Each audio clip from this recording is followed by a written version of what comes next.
Welcome to Revenge Mag. Like the video, subscribe to the channel, and step into the stories that serve the quiet revenge. The birthday candles flicker in the dim restaurant lighting, casting dancing shadows across the untouched glass of Cabernet before me. I check my phone for the 11th time in 30 minutes. Still nothing. My fingernail taps against the screen, creating a rhythm that matches the growing ache in my chest. "Should we wait a bit longer for your guests, Miss Lewis?" I glance up to find the waiter hovering at my table's edge, sympathy etched into the fine lines around his eyes. His gaze flickers between the four empty chairs surrounding me and the small cake centered on the white tablecloth. "Just another 15 minutes, please." I summon a smile that feels brittle on my face. It's the third time I've requested an extension, and we both know what that means. I smooth down the front of my emerald silk blouse, the one I splurged on last week specifically for tonight. The fabric whispers beneath my fingertips, cool and expensive. Behind the waiter, couples murmur and laugh, silverware clinks against china, and somewhere a cork pops from a bottle. The sounds of celebration swirl around me while I sit marooned at my island of solitude. 2 weeks ago, I had booked this table at Ellison's, downtown Denver's newest culinary hotspot. I've been riding the high of finally securing $1.2 million in angel investment for Verdant Alchemy Co., my natural skincare startup. After 3 years of 18-hour workdays and second mortgaging my condo, someone finally believed in my vision.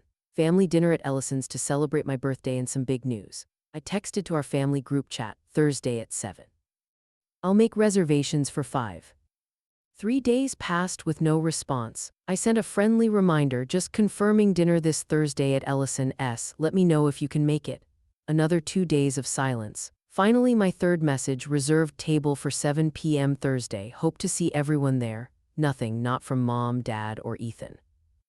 My throat tightens as I sip water, the ice cubes clinking against my teeth. This shouldn't surprise me. It's the same pattern that's played out my entire life. When I was 16 and Ethan was 14, Dad took him fishing in Montana for 2 weeks.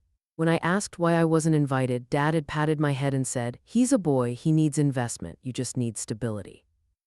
That stability apparently meant co-signing Ethan's $18,000 motorcycle loan when I was 22, fresh out of college with student loans hanging over my head. 6 months later, when he stopped making payments, I covered them, rather than let my credit score collapse. Dad had thanked me with a distracted nod while helping Ethan install custom pipes on the bike. I take another sip of water, willing away the tightness in my throat. My family's always been there for me, just not in the ways that matter, not in ways that make me feel seen. "Excuse me?" I look up from my glass to find a man standing beside my table, tall, with salt and pepper hair and kind eyes behind tortoiseshell glasses. He's wearing a charcoal suit that looks tailor-made for his broad shoulders. "I don't mean to intrude," he says, his voice warm and rich, "but I couldn't help noticing it might be your birthday." He gestures toward the small cake with its unlit candles. My fingers clench around the stem of my wine glass. It is. "May I wish you a happy birthday then?" I should politely dismiss him. Instead, I hear myself say, "Thank you." He hesitates, then asks, "Would you mind if I joined you for a moment, just until your other guests arrive?" Something in his expression, genuine kindness without pity, makes me nod.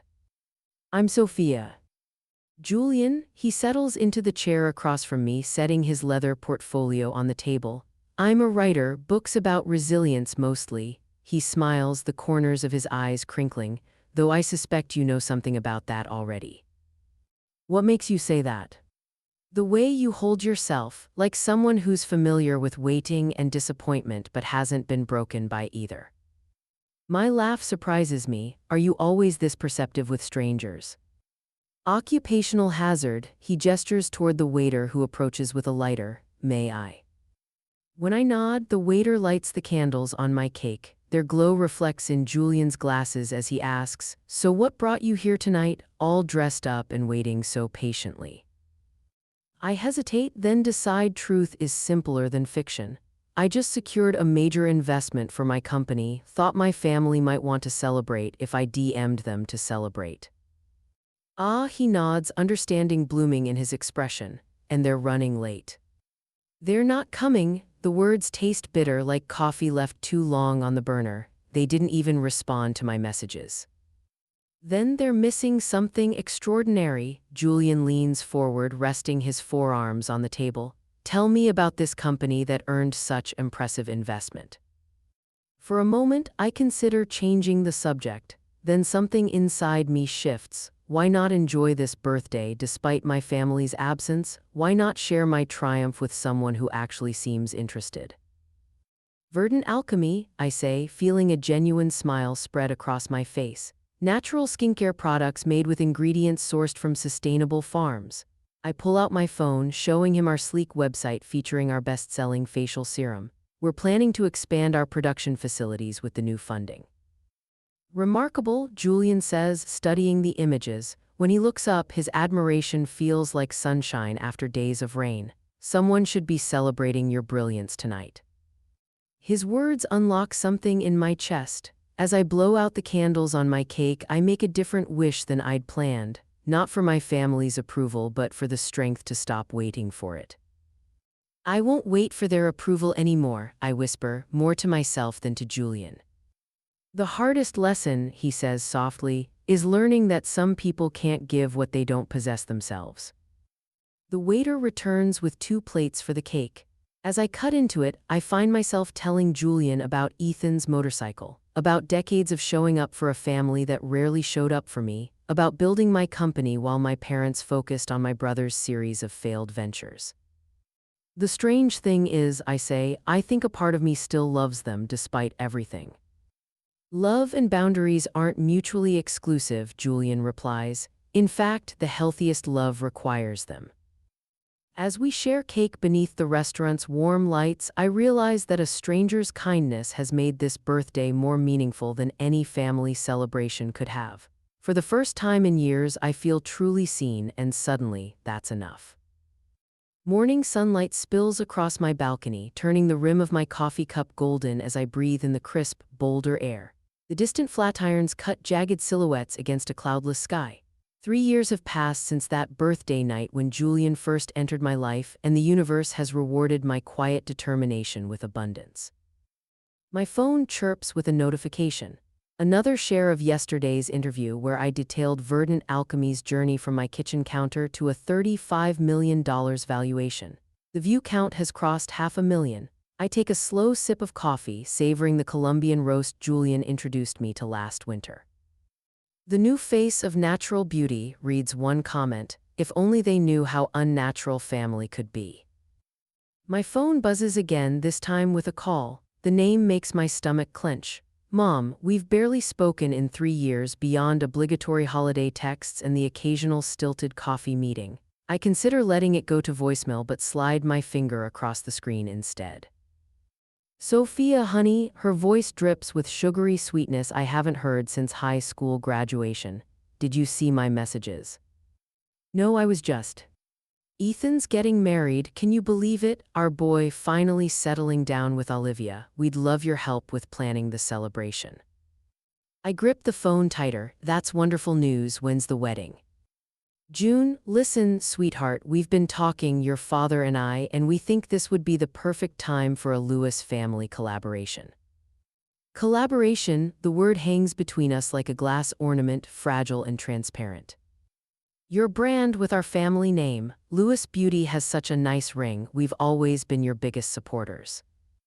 The lie stings more than if she'd slapped me. I stare at the Forbes magazine on my coffee table featuring my company profile. I need to think about that, I manage, my professional voice sliding into place like armor. Of course, honey, call me back this afternoon.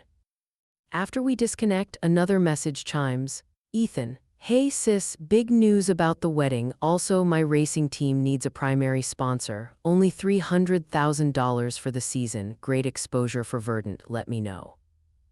I place my phone face down on the table. The view from my penthouse suddenly feels isolating rather than peaceful. Later that morning, I sit in my office reviewing old family photos stored in a dusty folder on my laptop. Ethan receiving his high school diploma, mom and dad beaming beside his first racing car.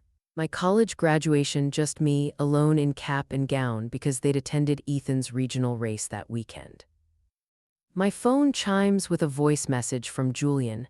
Just saw your interview, brilliant as always. Remember who you became despite them, not because of them. Dinner tonight. I open a new spreadsheet and title it Family Financial History. Line by line, I document every loan, gift, and bailout. Ethan's motorcycle. The 6 months of his rent I covered when he found himself after dropping out of community college. Dad's fishing boat repairs when Ethan crashed it during a weekend joyride. The spreadsheet swells to $47,000 of silent support. This isn't about punishment, I whisper to the empty office. It's about boundaries. My CFO Martin knocks before entering with quarterly reports. Everything okay? He asks, noticing my expression. Family matters. If my brother or parents reach out about business opportunities or sponsorship, please direct them to me. Martin nods. Legally speaking, you have no obligation to entangle family with the company. I know, I say, thanking him as he leaves. My phone lights up with a text from Rachel, my oldest friend. Saw Ethan's FB post about needing sponsors. Let me guess he's hitting you up. They didn't celebrate you. Why fund them? I smile despite myself. Rachel always cuts to the heart of things. A card arrives via courier later that afternoon. Julian's distinctive handwriting graces the envelope. Inside, a quote, "Boundaries aren't walls, they're the foundation upon which healthy relationships are built." By evening, I've crafted an email that feels both businesslike and final. I attach the spreadsheet detailing the $47,000 in financial support I've provided over the years. If we're going to collaborate, I write, let's start from zero with full transparency. I hesitate before pressing send, wondering if I'm being too harsh. Then I remember my 29th birthday candles flickering in an empty restaurant while my family didn't even bother to respond to my messages. My finger taps the screen. Mother's reply arrives within minutes, explosive and familiar. How dare you talk like that? Didn't we raise you to be grateful after everything we've done for you? I take a deep breath and type my response, each word a quiet declaration of freedom. I was grateful in silence, in money, in tears. Now I'm grateful to myself for finally stopping. When Julian arrives for dinner, he finds me on the balcony watching stars emerge above the Flatirons. He doesn't ask about my day, he simply stands beside me, his presence a ballast against the storm of emotions. They want to use me, I say finally, not celebrate me. And what do you want? He asks, his voice gentle. I turn to face him, feeling stronger than I have in years, to stop confusing obligation with love. He smiles, taking my hand. Then that's exactly what you'll do. As we head inside, my phone chimes with more messages from my family. For the first time in my life, I leave them unanswered. A week later, the receptionist's voice crackles through my office intercom, interrupting my quarterly projections meeting. Miss Lewis, your mother and brother are here. They say it's urgent. My marketing director raises an eyebrow across the conference table. 5 other executives pause their note-taking, pens hovering over leather-bound portfolios. Tell them I'm in a meeting, I reply, forcing a professional smile. I'll be out shortly. The intercom clicks again. They insist on waiting. They brought cake. A familiar tension coils at the base of my neck. My family never visited during the 3 struggling years when I worked 16-hour days in a cramped one-room office. Now that Verdant Alchemy occupies the entire 4th floor of a downtown building with our name on the directory, they've discovered an urgent need to see me. 10-minute break, everyone, I announce, setting down my presentation pointer with deliberate calm. Greg, prepare the distribution figures for when we resume. In the reception area, Mother holds a bakery box with both hands like a peace offering. Her hair is freshly colored, the rich auburn she's maintained since her 40s, and her cream-colored blazer likely cost more than my first month's rent. Ethan stands beside her, hands jammed in the pockets of designer jeans, a calculated casual look that probably cost more than most people's formal wear. Surprise, Mother trills, lifting the cake box slightly. We thought we'd stop by and celebrate your Forbes feature. No hard feelings about missing your calls lately. The receptionist watches with undisguised curiosity. 2 packaging designers glance over from the break room. How thoughtful, I say, maintaining my composure while acutely aware of my staff watching this performance. Let's talk in the conference room.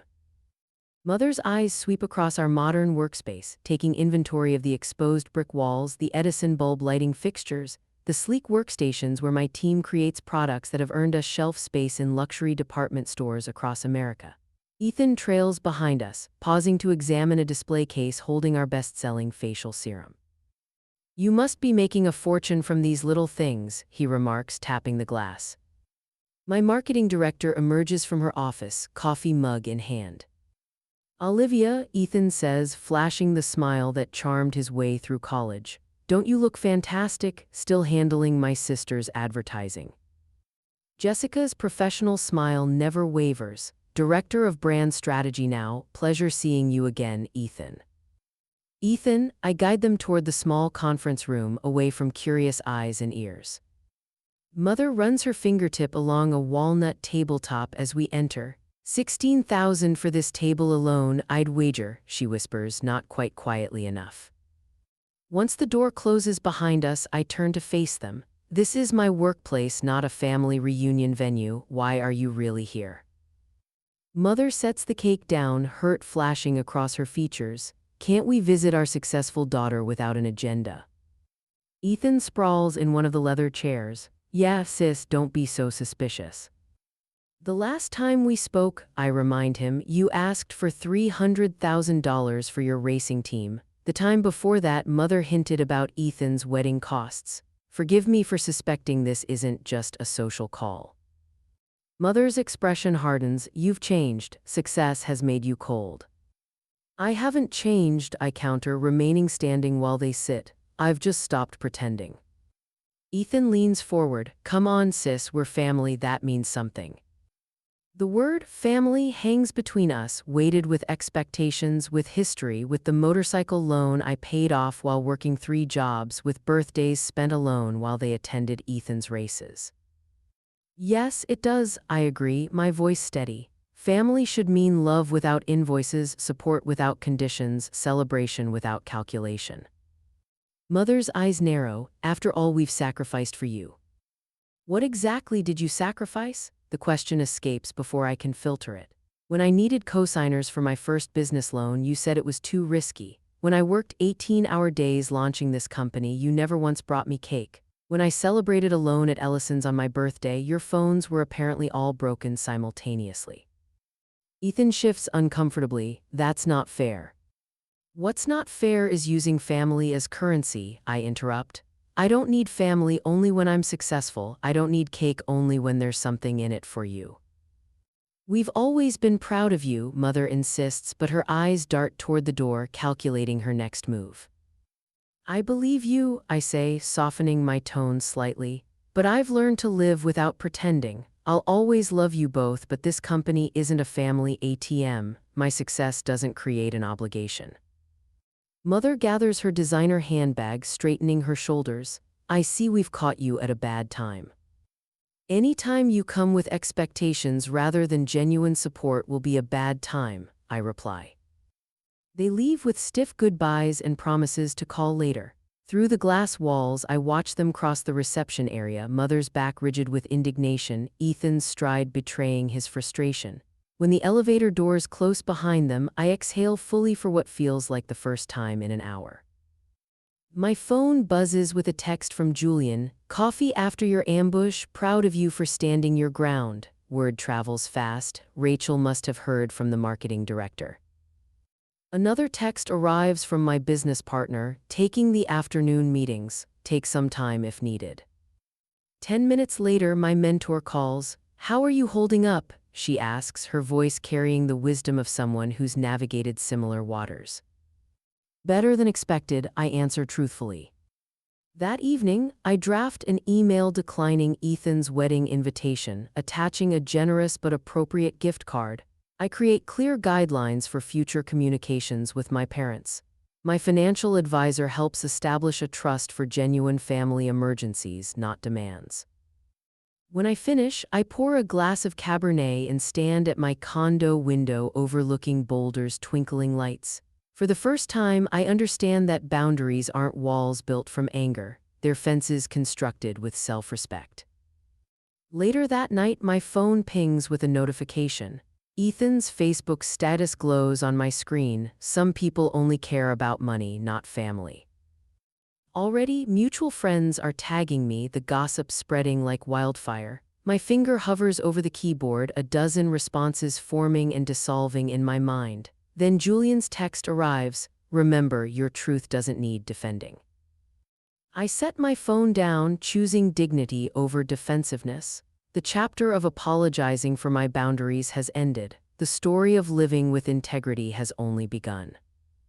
2 days after the confrontation, the cursor blinks on my screen, mocking me. I've typed and deleted the same response 14 times. Ethan's Facebook post glares at me from my laptop. "Some people only care about money, not family. Blood used to mean something." I exhale slowly, fingers hovering over the keyboard. The knot in my stomach tightens as friends tag me in comments, asking if there's family drama happening. 3 college acquaintances have already messaged asking if I'm okay. The living room window frames Boulder's mountains, bathed in early morning light. I've been sitting here since 5 a.m., nursing coffee gone cold, thinking about legacies and lies. I type carefully, reading each word twice before moving to the next. Family isn't a debt, it's a place where love should be unconditional. I hope everyone finds that place, including me. My thumb hovers over post for 8 seconds before pressing down. Done, no lengthy explanation, no accusations, just truth. Within minutes, notifications flood my phone, friends from business school, former colleagues, even my 3rd grade teacher who somehow found me on social media years ago. "Stay strong, Sophia. Been there. You're handling this with such grace. This resonates deeply. Thank you for your honesty." I set my phone face down on the coffee table, breathing into the silence of my apartment. Strange how 15 words can feel like shedding a 100-pound backpack. The landline rings, the number I give only to business associates and close friends. Rachel's voice comes through, warm and steady. "I saw your post, you okay?" Better than I expected. I curl deeper into my armchair, watching a hummingbird dart around my balcony feeder. It feels clean.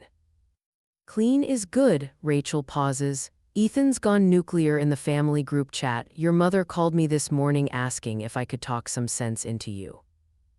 My laugh comes out sharper than intended. "And what did you tell her?" "That you made perfect sense already." The smile in Rachel's voice fades. "Listen, they're calling around. Your father phoned James from the Chamber of Commerce breakfast group." The hummingbird freezes midair, then zips away as a shadow passes, trying to damage control by rewriting history. "Pretty much, something about how they've supported your business from day one, but you've grown distant since becoming successful." I press my fingertips against closed eyelids until stars appear. 22 investors believed in my company before my parents did. They never even asked what Verdant Alchemy made until the Forbes feature. "I know, honey, just giving you the heads up. Oh, and your mother's church prayer group got an earful about her troubled daughter who's forgotten her values."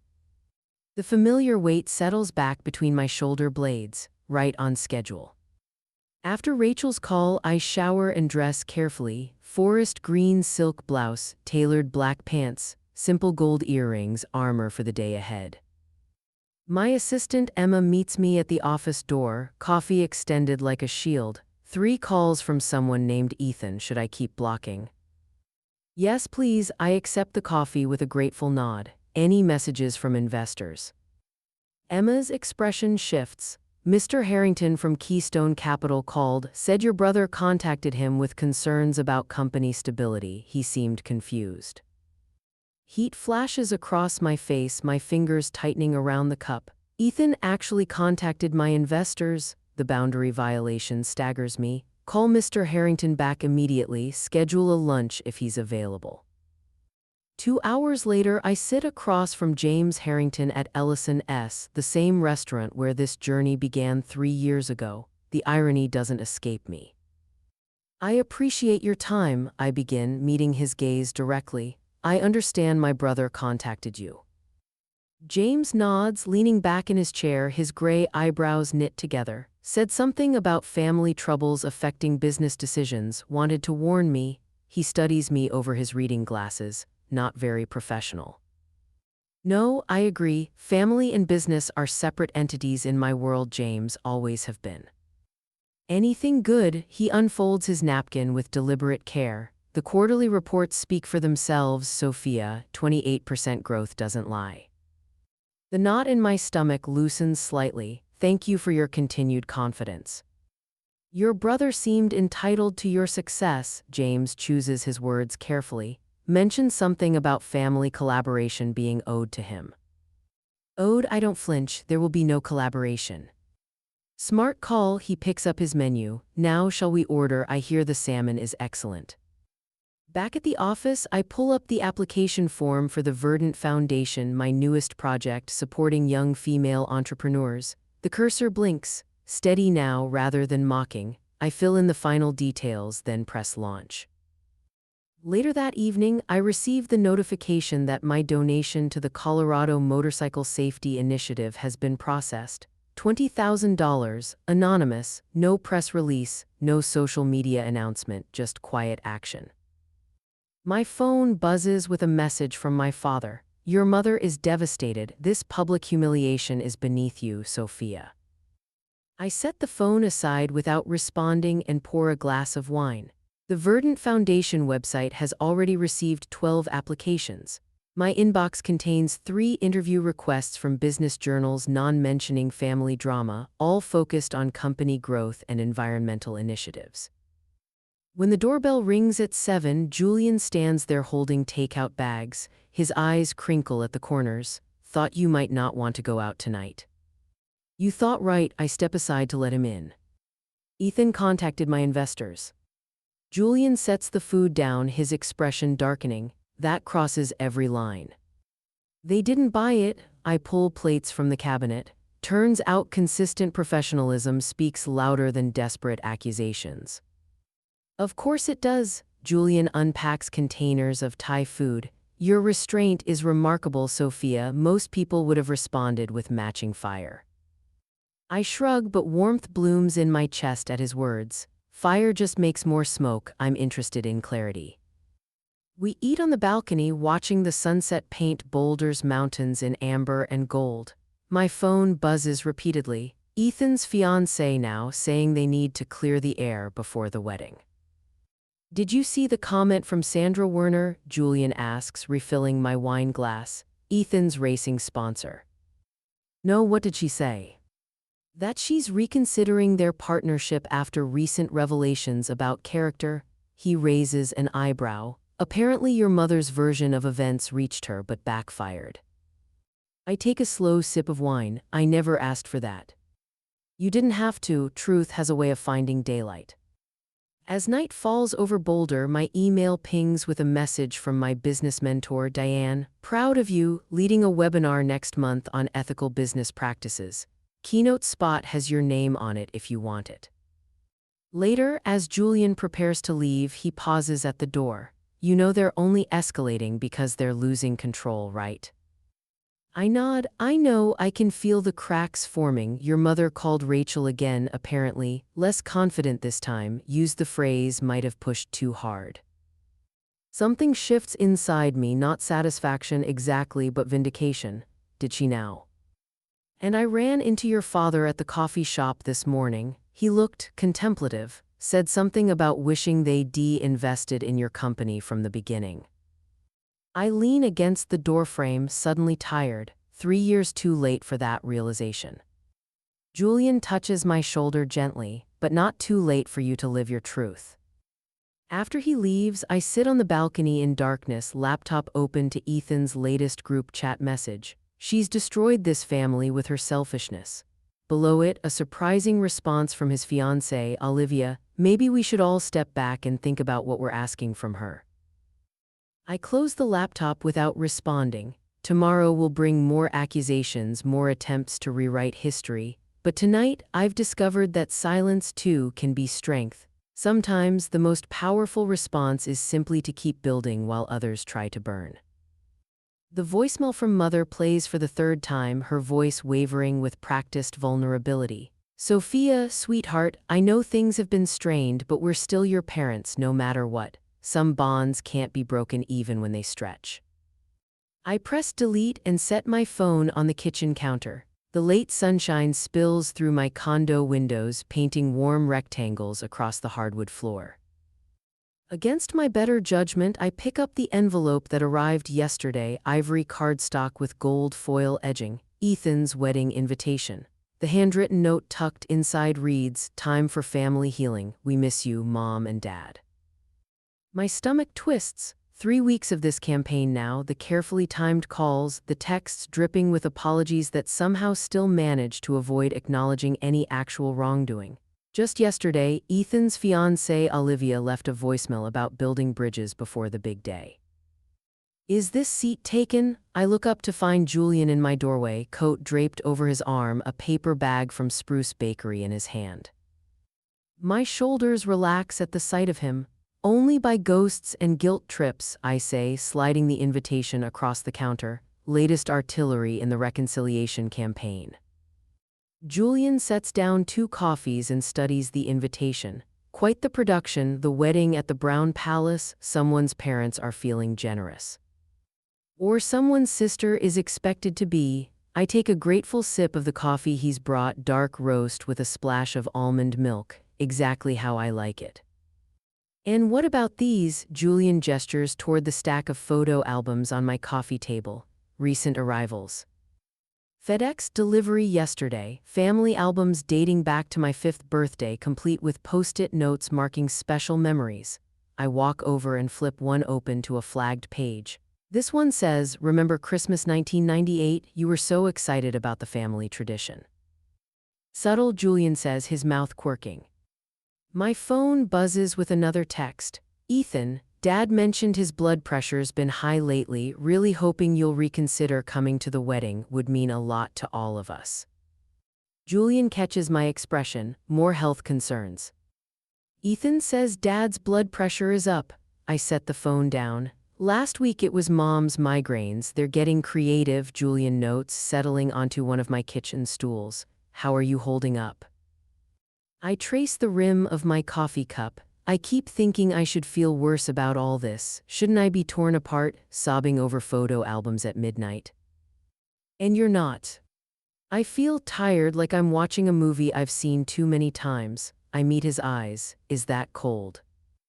Julian considers this, the morning light catching the silver at his temples. I don't think it's cold. I think it's clarity. After years of the same pattern, you've stopped mistaking familiarity for obligation. I don't want to hate them, I say quietly. Boundaries aren't about hate, they're about health, Julian's voice gentles. You can forgive someone without resuming the same relationship. Something shifts inside me at his words, a tightness loosening, forgiveness without restoration. Exactly, you can acknowledge the love that exists while recognizing its limitations. Julian sips his coffee. What would a healthy relationship with your family actually look like? I've never really considered this question before. My options always seemed binary, give them everything or sever all ties, but perhaps there's middle ground territory I can map myself. Limited contact, I begin slowly. Scheduled interactions in neutral public places, no business entanglements, and clear expectations of mutual respect. Julian nods. That sounds reasonable, but will they accept it? Ethan's wedding is soon. The question isn't whether they'll accept it, Julian says. It's whether you can enforce it regardless of their reaction. I straighten my shoulders. I can. Later that evening, with Julian's perspective still fresh in my mind, I draft an email to my family. No accusations, no itemized lists of past wrongs, just clear, forward-facing boundaries. I outline the terms under which I'm willing to attend Ethan's wedding and maintain a relationship moving forward. When I finally click send, something shifts inside me, not the weightlessness of escape, but the solid certainty of choosing my own path. On the wedding day, I stand in the glittering ballroom of the Brown Palace Hotel, a glass of champagne cooling my palm. The wedding ceremony concluded 30 minutes ago, and now the reception swirls around me, distant relatives circulating like curious fish, friends of my parents eyeing me with speculation. Julian stands beside me in a charcoal suit, his presence a steady anchor. Ethan approaches, champagne in hand, his new wife Olivia beside him. You made it, he says, surprise evident despite our email exchanges confirming my attendance. And you brought a date. Julian, I introduce simply. Congratulations to you both. Thank you for coming, Sophia, Olivia says. Your gift was so thoughtful. The leather-bound financial planning book and modest check, generous but appropriate, sit alongside crystal vases and silver serving trays on the gift table. The card attached reads, wishing you a partnership built on mutual support and respect. Love, Sophia. Sophia, Ethan shifts uncomfortably. Listen, Sophia, about the racing team. Julian's hand touches my waist lightly, a subtle reminder of our agreement. I would attend for 3 hours maximum with no business discussions. Today is about your marriage, Ethan, I interrupt gently. Let's keep it that way. Ethan's jaw tightens momentarily before he nods. Right, of course. He glances at Julian. So how did you two meet? Over birthday candles, Julian answers smoothly, saving me from having to explain that night 3 years ago. We exchange a few more pleasantries before they move on to greet other guests. I exhale slowly. Holding up, Julian murmurs. Better than expected. I scan the room, though Mother has been circling for the past 20 minutes. As if summoned, she appears at my elbow, elegant in pale blue chiffon, her perfume a cloud of gardenias and expectation. Darling, could I steal you for just a moment? Her smile includes Julian, excluding him simultaneously. Family matters. I meet Julian's eyes. I'll be right back. Mother guides me to a quiet alcove near the dessert table, her fingers light but insistent on my arm. Once we're alone, her smile dims. You look lovely, Sophia, she begins, but I must say your father and I were hurt by that email. Setting terms for attending your own brother's wedding, it felt very cold. I take a careful breath. I needed clarity about expectations. We're family, she says, as if this single word should override all other considerations. Family supports each other without conditions. That support should flow both ways, Mom. My voice remains steady. I love you, but I've learned to love myself too. Something flickers in her eyes, frustration perhaps, or the first recognition that her tactics no longer work on me. Your father and I won't be around forever, you know. I know, I say gently, and when you need me, truly need me, I'll be there, but what you're asking for isn't need, it's entitlement. She stares at me, this daughter who no longer bends to guilt. You've changed, Sophia. I have, I agree, but I still love you. I check my watch. We've been at the reception for 2 hours and 45 minutes. Julian and I should be going soon, early meeting tomorrow. Mother opens her mouth as if to protest, then closes it again. For the first time in my life, I see her accept a boundary I've set without pushing against it. Will you call next week? She asks, her voice smaller than I'm used to hearing it. Sunday afternoon, I confirm, for 30 minutes as we agreed in the email. As we rejoin the celebration, I spot Ethan watching us from across the room. Our eyes meet and something passes between us, not warmth exactly, but perhaps the beginning of respect. He raises his glass slightly, a gesture both acknowledgement and surrender. Julian's hand finds mine as we make our way toward the exit. Ready. I look back once at my family, Mother returning to Father's side, Ethan dancing with his bride, the constellation of relatives and friends spinning in their familiar orbits. They will continue without me tonight, and I will return on my own terms another day. Yes, I say, squeezing Julian's hand, I'm ready. A year later, the birthday candles flicker in my kitchen, casting a warm glow across the faces gathered around my Marble Island counter. Julian stands beside me, his shoulder brushing mine as he adjusts his glasses and smiles. Rachel raises her wine glass, the ruby liquid catching the light. To choosing your family and your future, she toasts, her voice steady and sure. The small gathering, 5 people who genuinely want to be here, erupts in cheers. My heart swells as I survey my home, filled with the gentle hum of conversation and laughter. No empty chairs, no checking my phone every 5 minutes, no brittle smile pasted on my face. Make a wish, Julian whispers, his breath warm against my ear. I close my eyes, but for once I struggle to think of what to wish for. My business hit a $45 million valuation last quarter. The entrepreneurship book Julian and I wrote sits proudly on my coffee table, its cover embossed with gold lettering, and most importantly, the gnawing ache of family disappointment has faded to a distant memory. I blow out the candles in one decisive breath.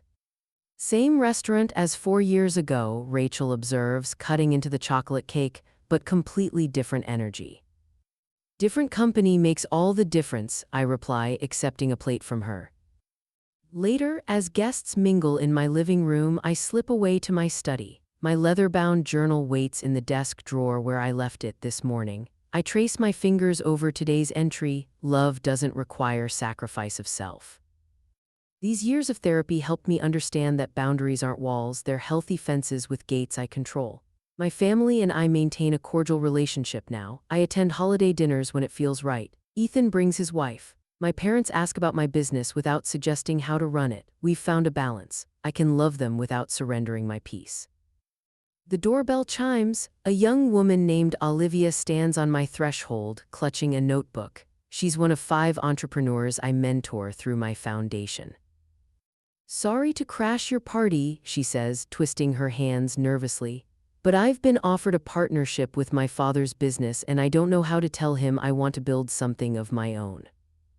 I usher her inside, family business pressure. She nods, eyes downcast. "He's invested so much, I feel obligated." Obligation and love are different currencies, I tell her, pouring her a cup of coffee. One depletes you, the other fills you up. As I guide Olivia through separating her father's dreams from her own, I realize how far I've come. The woman who once paid off her brother's motorcycle loan without complaint now teaches others to honor their own worth.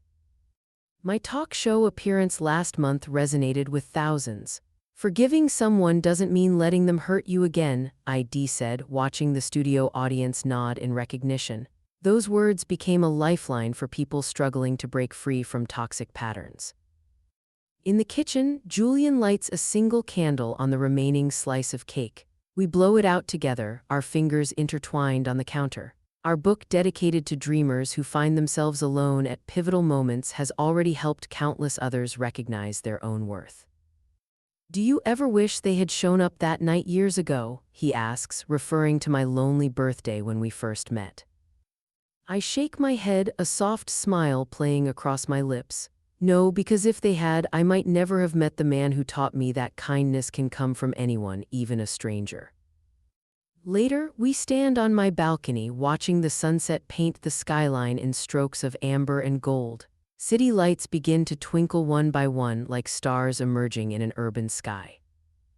Julian appears with 2 glasses of Cabernet, the same wine I ordered that fateful night. "Any regrets about your journey?" he asks, handing me a glass.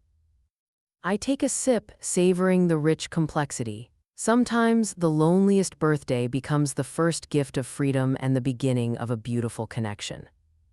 The wine tastes of celebration now, not solitude. As darkness settles over the city, I realize that the birthday candles that once burned alone now light a path forward, surrounded by people who choose to be present, not merely obligated to appear.